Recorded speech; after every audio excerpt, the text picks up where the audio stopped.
Ladies, gentlemen, and disappointments. We are coming to you live from the woman caves in New York and Connecticut. My name is Leslie. And my name is Melissa. And we are verbally disastrous.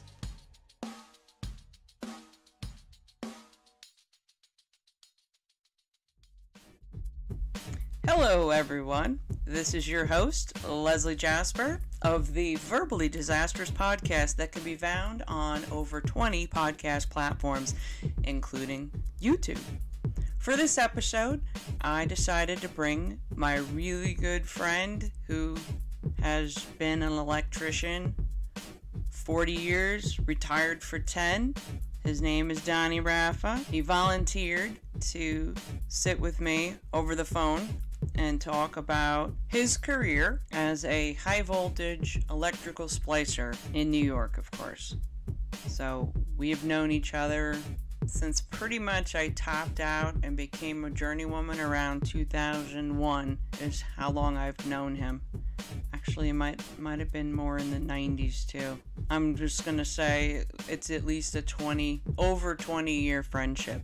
So he's working in the garage, working on grapes, taking the stems and the leaves off of them because this is the season where he gets his harvest of grapes. I guess he said he had 50 pounds of grapes that he is processing and getting them ready so that they can ferment over the next year, and then they will belong to the batch of wine for next year. So he does a perpetual process. He enjoys it and it gives him something to do. So because of that, I was finally able to nail him where he's sitting still because he likes to keep himself busy. So I was able to get him to sit down and discuss with me about his lifetime career as a splicer, because the majority of his career he was a high voltage splicer. So I'm introducing Donny in the garage. Now he's sitting in these wooden chairs that have some history to them. He said they give character to the story, so therefore I'm going to leave it in. If people have an issue with that, I'll have him come back on. We'll schedule another time, and then he can share some more stories, because I'm sure there's 40 years of stories. There's plenty more than what he shared in these episodes. So now I have part A. This is the first half of the discussion where I bring him in while he's busy working in his garage. So let's check it out. Now, I'm introducing my longtime pal for 20 years? 25? 20 years. His name's Donny. He's a retired high voltage splicer / electrician. Which one do you identify with more, being an electrician or more so the specialty is the high voltage splicing? Splicer. I sucked as an electrician. You said, what'd you say? I said I sucked as an electrician. High voltage splicing. It's much better. Is there a reason for you? I enjoyed it more. You enjoyed it more, so then it was more rewarding, whereas it sounds like you don't like doing other pieces of the electrical. A lot of people don't realize being an interior wireman is anything from low voltage to high voltage. I don't think I ever did switch in a plug. No, you never did? Nope, I don't think so. If I did, years ago, like, I don't know, I retired now 10 years. You've been retired 10 years now. Oh, it'll be 10 years in, February. Wow.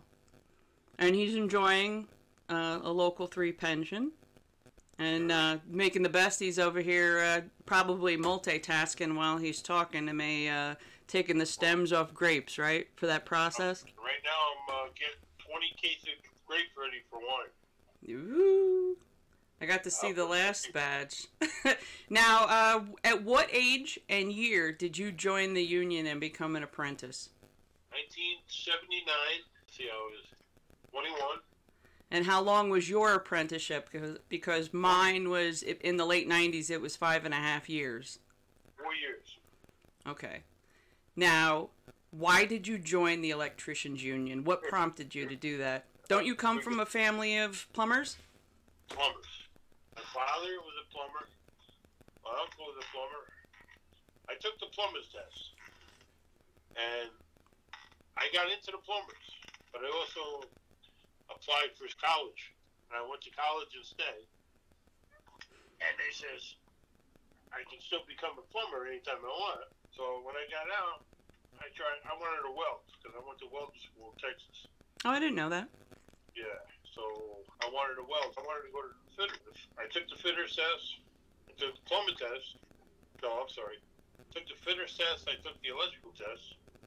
Fitters messed up on their test, which is all the same test anyway. Okay? They messed up or you messed up? Oh, they messed up. How did they mess up? You're saying as far as releasing the test? What's that? They didn't give me all the parts for the test. They didn't give you, when they were proctoring the exam, they didn't give out all the components of the required exam? And they forgot.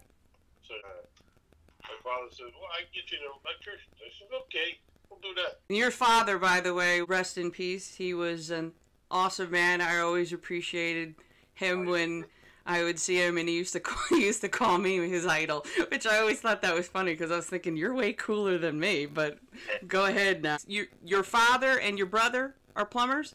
My father and my brother are plumbers, yeah. Did he end up becoming a contractor? My brother or my father? Either one. No, my father actually was a delegate.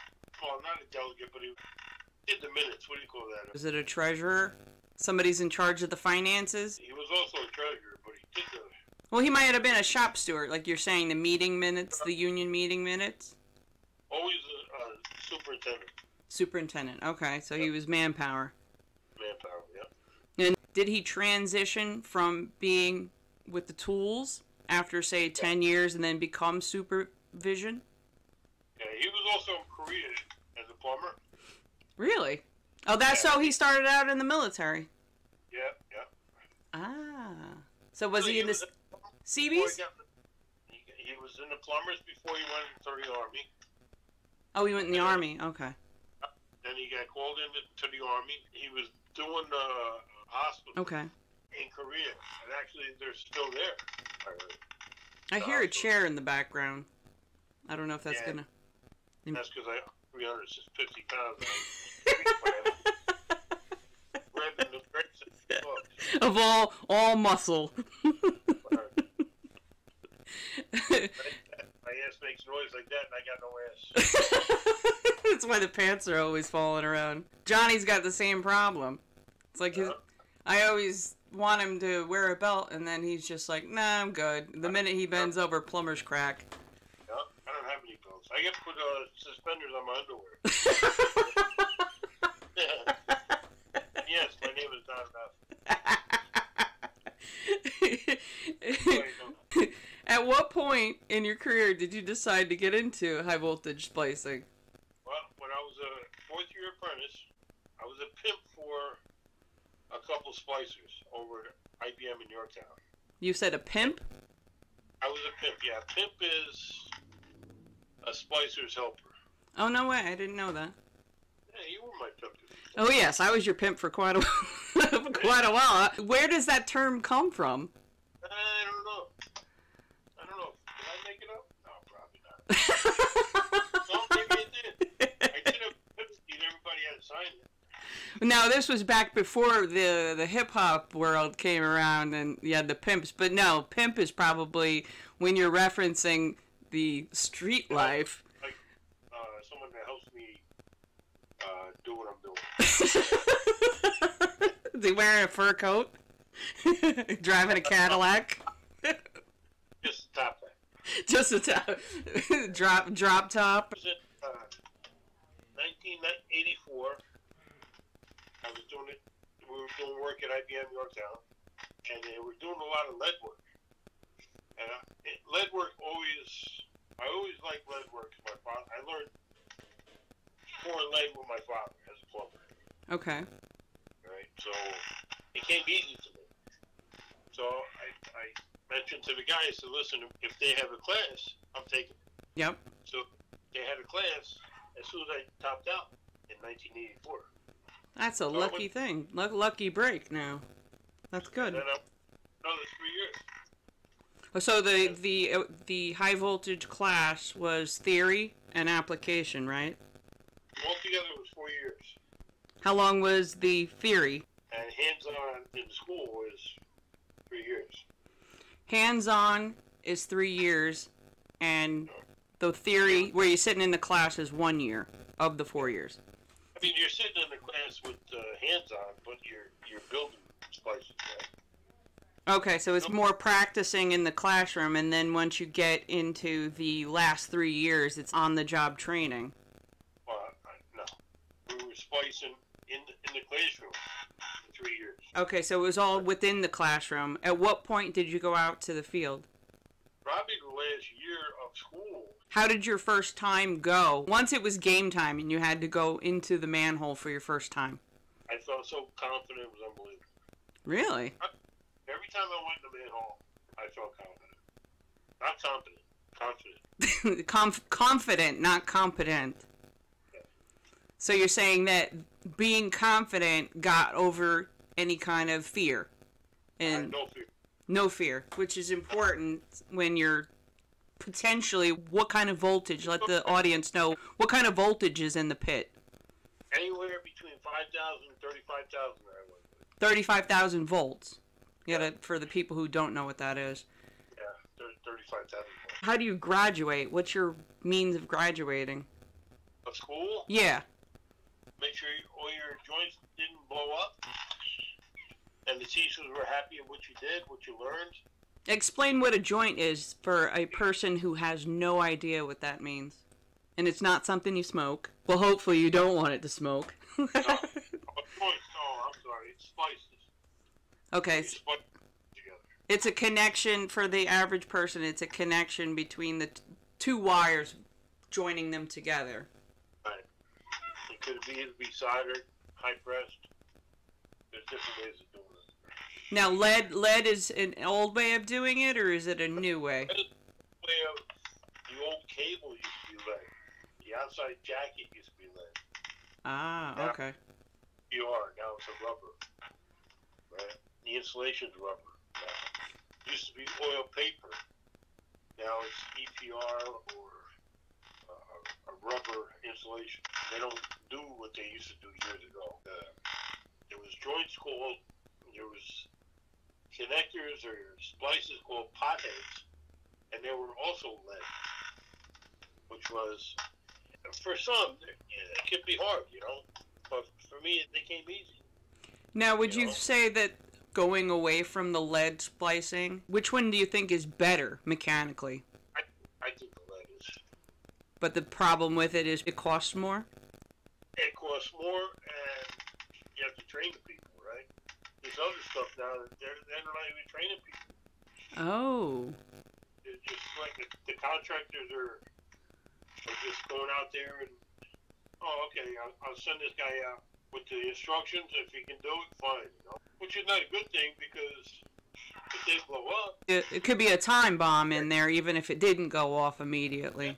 Yeah. Now, what's your funniest high voltage splicing story? If you have a couple of them, you can share them, of course. Well, there was one guy I was working with, and I forget the names, and I'm glad I did, because maybe I shouldn't say their names. I was at, where was it? I was on one job, Westchester Community College, and it was a beautiful night, and I was talking to the guy on top of the manhole. I was in the manhole, about 15 feet down, and all of a sudden I stopped talking to him because I was concentrating on what I was doing. My neck started getting wet. I said, my neck look? I look up, the guy's sound asleep, drooling all over my neck. No! He's outside the manhole, like leaned into the hole with his face exposed to where he's dripping on your neck? Oh, I'm dripping on my neck. My neck was soaking wet. Is it safe to say that this unidentified person was not the best type of worker, or was he just tired? Late at night, and I probably would have done the same thing, but I would have spit on the guy, you know what I mean? You would go somewhere and lay low, say in the back of the van, right? Like, I tie a string around his leg, and told him to lean against the van. I'm tugging on his leg. So you'd use the string to call help. Did that work? Did you have to do that? Yeah, I did it. I knew I was going to be down there for a couple more hours, so Wow. Now, the longest splicing job that you've ever had to do, where you had to stay on the job, you couldn't leave and go home to go rest, was how long? 60 hours. 60 hours? Nice. IBM Yorktown? No. They never wanted me to leave. They always wanted me to stay there to continue doing what I'm doing. And I did. And the longest time was 60 hours. Well, I remember when we were working nights, was it at Avon where we did the shut? Yeah, we did the shutdowns. We were x-raying the equipment and tightening neutrals. Yep. That shutdown was how long? It wasn't that long. It was just overnight, right? Yeah, but then we did some other shutdowns. I could have sworn they were at Avon. I don't know, were you at the sheetrock plant, or you were gone by then? You were working a lot of time there. I didn't. I remember us doing some shutdowns. I know we did that shutdown on Central Avenue, that strip mall that Paulie and I were at, where he was grinding in the back of the panel and it was near some feeders. I'm like, if you fuck this up, I'm going to get blasted. He goes, well, that's why I know you're going to pay attention. Is that, It was like Hartsdale or whatever. Was it near Trader Joe's? I'm trying to remember. For anybody who's New York, they would get the reference. Anybody else would be like, what the hell are these people talking about? on Central Avenue? Yeah, it was on Central. I remember us doing shots of espresso at night. We gotta wait till we get this wire pulled in and everything terminated and everything back on. Now, what would be your 3 lessons learned on your high voltage splicing journey? You have to be on top of your game, right? Okay. You get hurt all the time because anything can happen. There's 13,000 volts. It's not like it's a light switch where you can just hit the breaker and it'll go back on. Which would be, for the person who doesn't know, versus 120 or 277 volts. 13,000 will kill you. Yes. Right? Quick. It has. You know. Have you ever seen anybody survive 13,000 volts? I've seen a kid. Yeah, actually, I have. That's another funny story. Okay. But that's not really funny because the kid was a jerk, right? Yep. Comes in to do a job, and I won't say where it was. It doesn't matter. Westchester Community College. He works at Westchester Community College, right? Okay. So I got a call saying, "Hey, listen, we had an outage over here. You got to come fix it." And it's okay. So I go and check it out, and I'm looking for the outage. I'm looking for where the damaged cable was. We couldn't find it, so we got advanced testing. We were thumping it. That's when you test the cable, and it thumps, and it tells you where the problem is. Mm-hmm.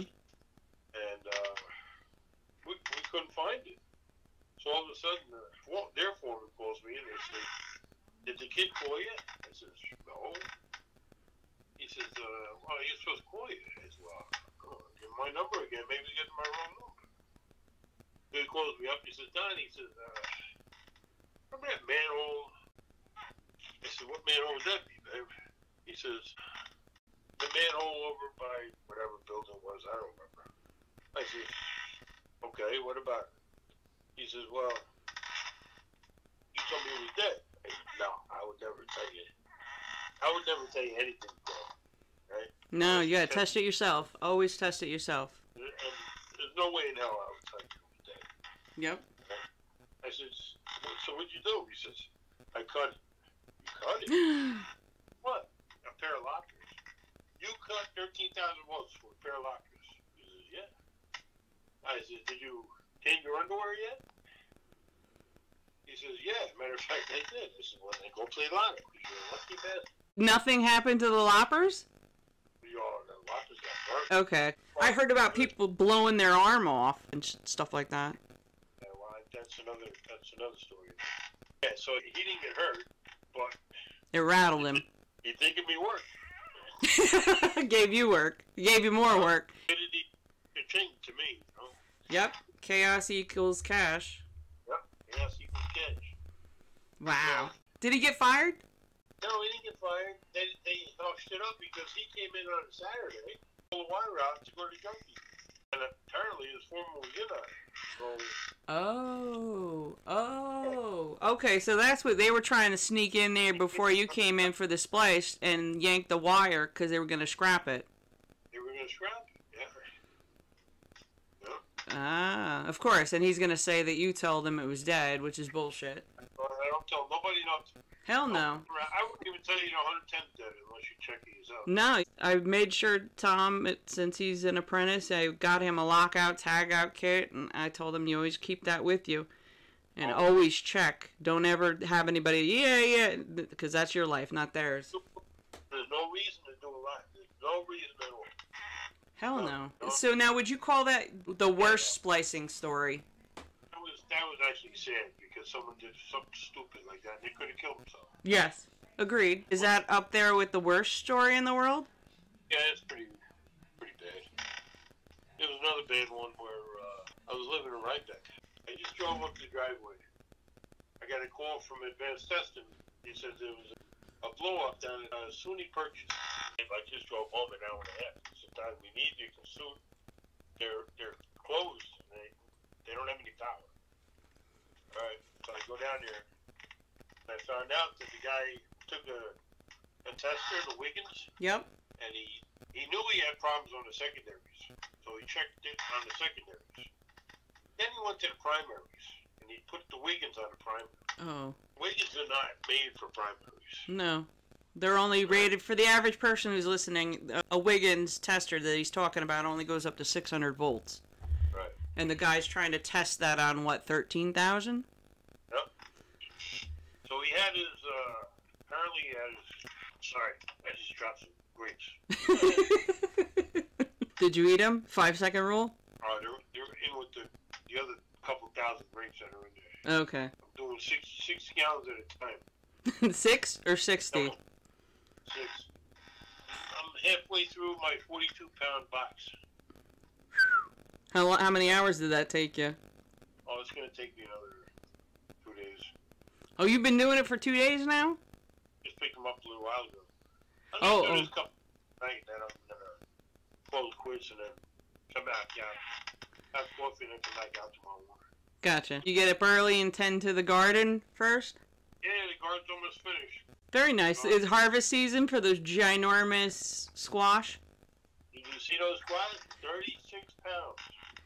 Do they weigh 36 pounds? Because I put it as a YouTube short on my Verbally Disastrous YouTube channel. Of course, I was making fun of the squash, so Tom listened to my short, and he was like, oh my god, you're a rip. I think I pulled 150 pounds of squash out of that plant.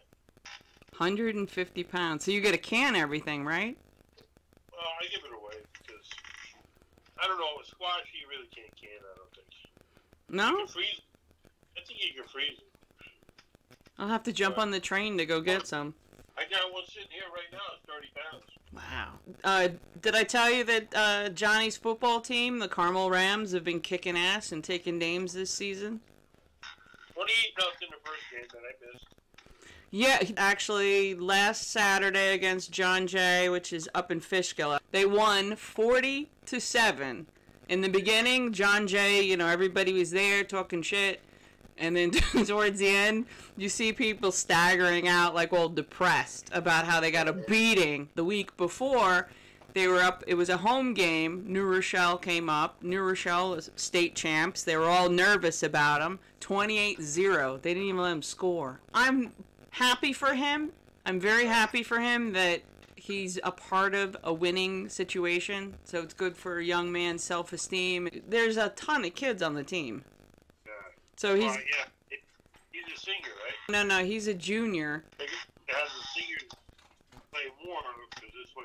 Yes, because it's their last season. So he plays more towards the end, so to speak, when the kids are tired. Obviously, when they're on defense. Yeah. But I'm happy for him that he's experiencing something like that. I think it's awesome to see them all kicking ass on that level. If they go to state, I definitely want to be in on that. Yeah, that would be cool to see that. Have that kind of bragging rights. Yeah. They don't wear you know how they used to have Letterman jackets and you'd have your high school letter? I haven't seen anybody wearing one. That's the $600 a piece. Yeah, but I don't even recall even seeing a kid wearing one to say, hey, let me go get you a jacket. I had him in Westchester. I got my grandson. Oh, really? I have to find out about it, because if he gets a letter for football, then that'd be cool to get him to wear it as a keepsake. Yeah. I just found my letter from White Plains. Did you? Was it for wrestling? Yeah, football, yeah. Oh, you played football. Yeah. I was going to ask you what type of electrical work you enjoy doing, but we've already established you like splicing and you sucked as an electrician. So you never did any low voltage? I remember that time when you were up on the ladder trying to do a smoke head for, what was it, Nick. You were like, Leslie, can you help me? My hands are too big. Yeah. He had spliced out fire alarm, and I went through so much cable because I couldn't splice it out because my hands were too fat. So you would say fire alarm you hate? And No, fire alarm. I'll pipe the pipe, but I'll pull wire. No, you don't want to do terminations. I did a short story on Amazon about our buddy Lucky, who was our apprentice. You remember that fellow, right? Supposedly he's still in the business. 9 fingers because of that. You said you have 9 fingers because of that bastard? Almost. I know. You want to tell the story about that? Sure. Lucky, this guy that couldn't see, couldn't hear, and couldn't walk. He gave him to me as to help me do some terminations in the cabinet. And I had this, I'm going to call it a high press. That's where you put the cables together. You press the connectors together. It was a big hydraulic, and I told Lucky, "Did you ever operate one of these before?" Of course, I had to really explain it to him. He said, "No, I didn't." I said, "When I say okay, hit that button." So he thought I said okay, and he hit the button, and he almost took my finger. I took the button away from him, and I told him to go in the corner and sit in the corner. I wouldn't let him work with me no more. I said, I went home with 10 fingers that night. You remember our fearless leader? I had to work with him in Mount Vernon, and we were piping out with the black Con Ed pipe up to the manhole. Remember, we had those, what I would describe, if you're in elementary school, when you're putting on those little rubber things on your pencil to keep you from getting calluses on your finger. The coupling was like a rubberized, like clear green, and you had to lube it up with Dawn soap. Yeah. Squirt it all in there, and then bang it on with a sledgehammer. But there was like a whole technique with it. So here I'm messing with it, and I'm trying to get the kid to do it. He smacked his ankle, and he did it a couple times because one leg was shorter than the other, as you so eloquently described, and he couldn't hear. He had one eye. One eye, Yeah, it screws up your depth perception. from birth. I asked him, well, what made you decide to do this? Oh, because the insurance. So I said, what good is that if you cause yourself or somebody else to be killed? What good is that? It's like you're not even built for this business at all whatsoever. You have a compensation case with every contract you work for. Yeah, because by the time he was working with us, he was a 4th-year apprentice, and he had 4 compensation cases, which I didn't think was possible because you open one and you can't open up another one for 3 years. I think it's 3. It's like a 3-year time frame. So he must have had 4 accident reports and maybe a compensation case covering at least one. You get 26 weeks for each compensation ticket, so to speak, and it's like every 3 years. So what was the guy up on, like, his 2nd comp case? Didn't he fall? He was on somebody's job, and he fell off the ladder and broke his shoulder? Yeah, Yeah, he was something else. I felt like you couldn't have him do anything. he was up there 1 step off the ladder. 1 step, not 6 feet, not 10 feet, 1 foot. 1 step on the ladder, he fell off and broke his shoulder. One leg is shorter than the other, so I'm getting a dead battery. Well, you want to call back later? Yeah, can I do that? Yeah, absolutely. This wraps up Part A on the discussion with my longtime pal Donny about his high-voltage splicing career in New York. Now, if you enjoyed the content, go back in to the podcast platform of your choice and look for Part B. Thank you. I wish you a great day. Peace out, Cub Scout. This wraps up another episode on the Verbally Disastrous podcast that can be found on Spotify, SoundCloud, and YouTube. For more information, head over to www.constructiontales.com. Thank you for listening, and have a great one.